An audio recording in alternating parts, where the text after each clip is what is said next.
Slowly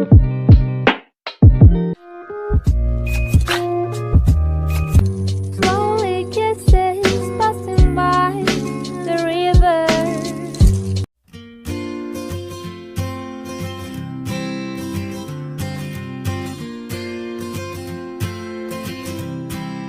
Kegiatan pembelajaran guru merupakan salah satu sumber belajar utama bagi para siswa.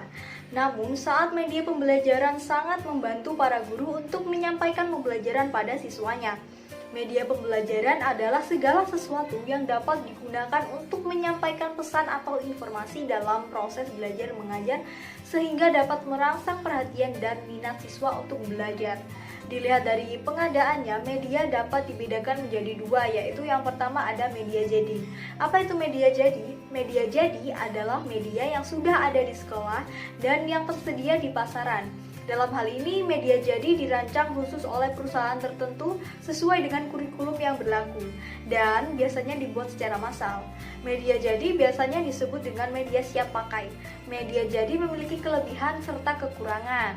Nah, berikut adalah kelebihan dari media jadi, yaitu yang pertama menghemat waktu.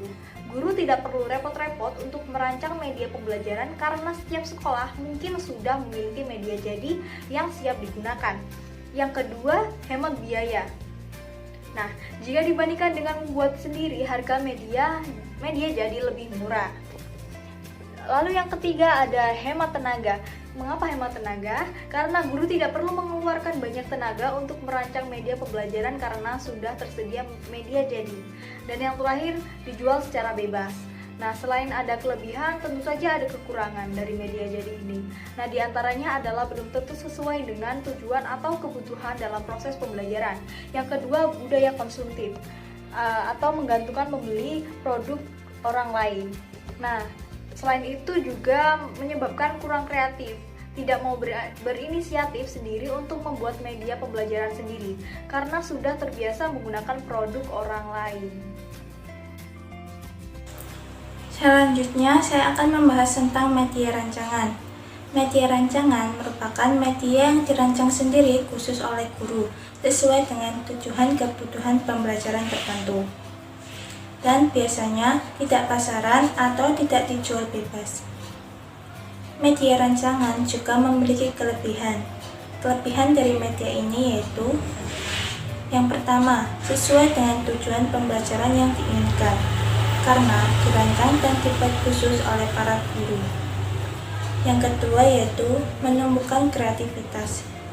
Guru mampu membuat karya dan mewujudkan ide-ide sendiri dalam menciptakan media pembelajaran. Yang ketiga yaitu kebanggaan institusi atau personil. Dengan banyaknya media yang dirancang sendiri oleh guru, maka dapat membawa nama baik sekolah. Selanjutnya, saya akan menjelaskan tentang dasar pertimbangan pemilihan media. Ada dua alasan yang menjadi dasar pertimbangan, yaitu alasan teoritis dan alasan praktis. Alasan teoritis pemilihan media yaitu hal pokok yang menjadi suatu alasan pemilihan media dalam pembelajaran, yaitu karena didasari atas konsep yang saling berkaitan untuk mencapai tujuan pembelajaran. Maka, dalam upaya mewujudkan tujuan pembelajaran, ditunjang oleh media yang memiliki kesesuaian dengan tujuan, materi, strategi, dan waktu yang tersedia.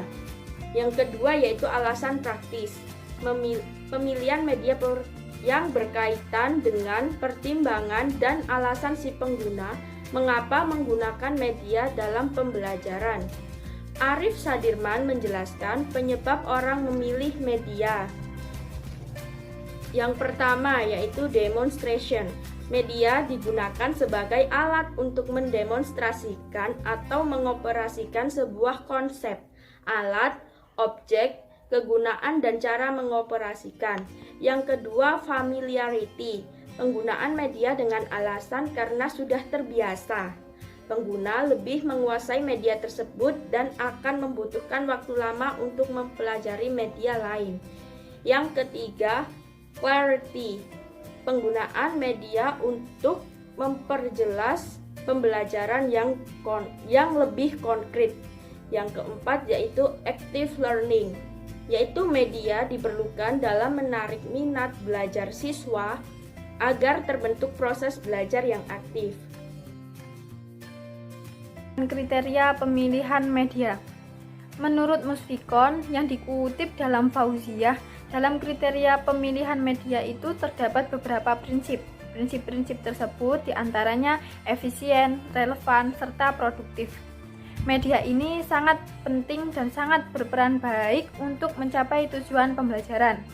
Dengan adanya media akan membantu peserta didik untuk memahami suatu materi pembelajaran yang sulit untuk dinalar.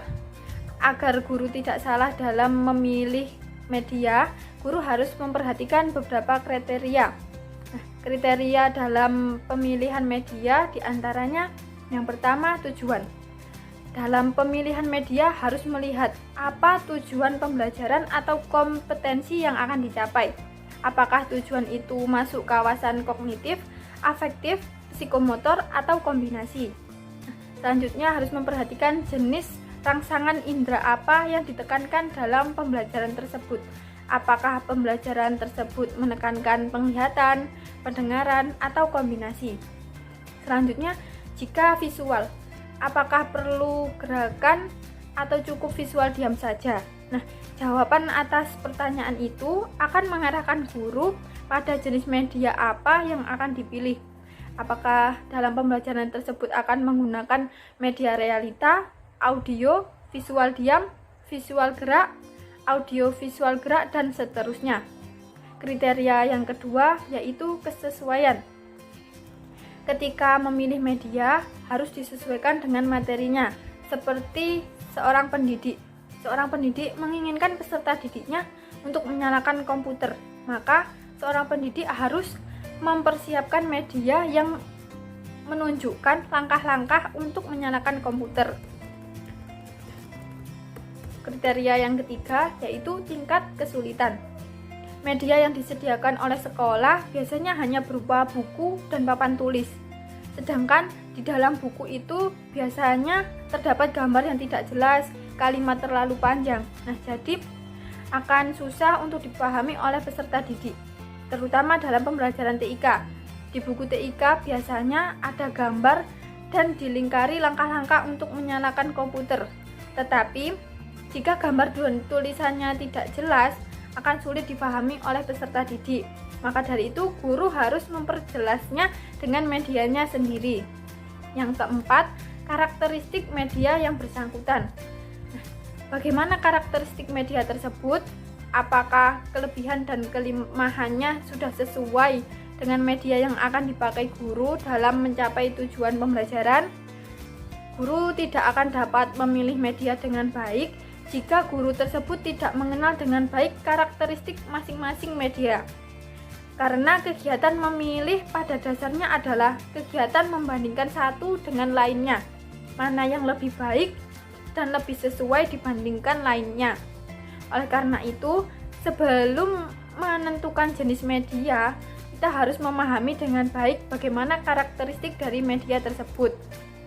Yang kelima, waktu. Waktu yang dimaksud di sini adalah berapa lama waktu yang diperlukan untuk mengadakan atau membuat media yang akan guru pilih, serta berapa lama waktu yang tersedia atau waktu yang guru miliki, apakah cukup atau tidak. Nah, pertanyaan lain adalah berapa lama waktu yang diperlukan untuk menyajikan media tersebut dan berapa lama alokasi waktu yang tersedia dalam proses pembelajaran.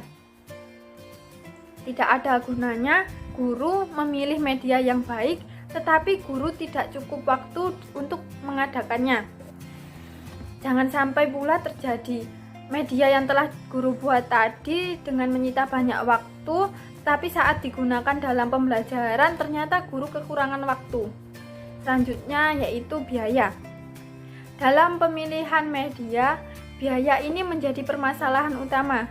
Jangan hanya memilih media yang mahal tetapi tidak bermanfaat untuk peserta didik, tetapi pilihlah media yang harganya relatif murah tetapi memiliki banyak manfaat bagi peserta didik untuk mempermudah memahami suatu materi pelajaran. Yang ketujuh yaitu ketersediaan. Biasanya masalah ketersediaan ini terjadi di sekolah yang fasilitasnya rendah.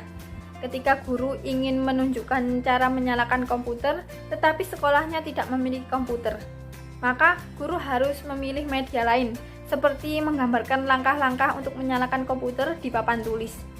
Yang kedelapan yaitu kualitas teknis. Media yang sangat baik dan sangat bermanfaat ketika media itu memiliki kualitas teknik yang baik pula. Apabila media memiliki kualitas teknik yang bisa digunakan untuk segalanya, untuk beberapa materi, maka media itu bisa dikatakan media yang memiliki kualitas teknik yang baik untuk memahamkan siswa dalam belajar.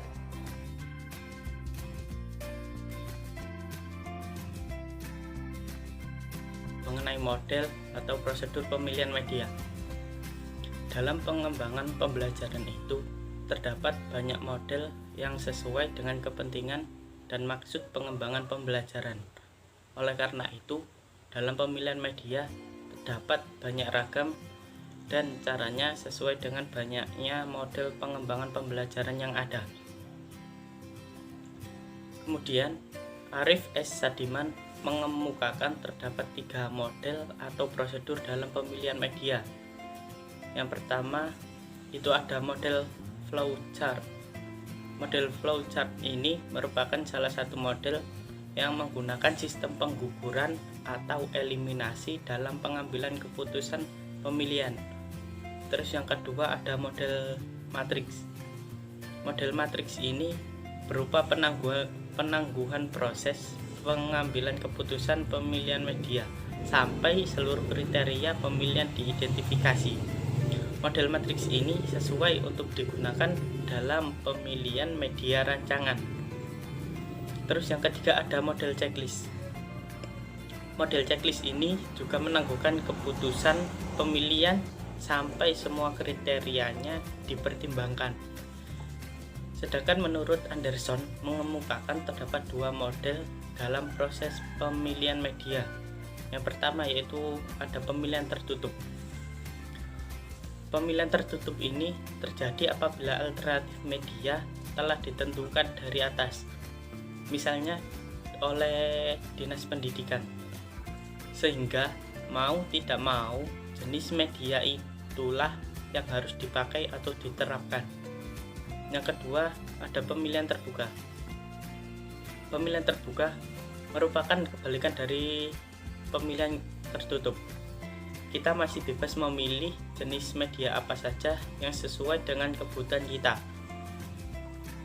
Alternatif media harus disesuaikan dengan kebutuhan dan kondisi yang ada. Namun, proses pemilihan terbuka ini menuntut kemampuan dan keterampilan guru untuk melakukan proses pemilihan.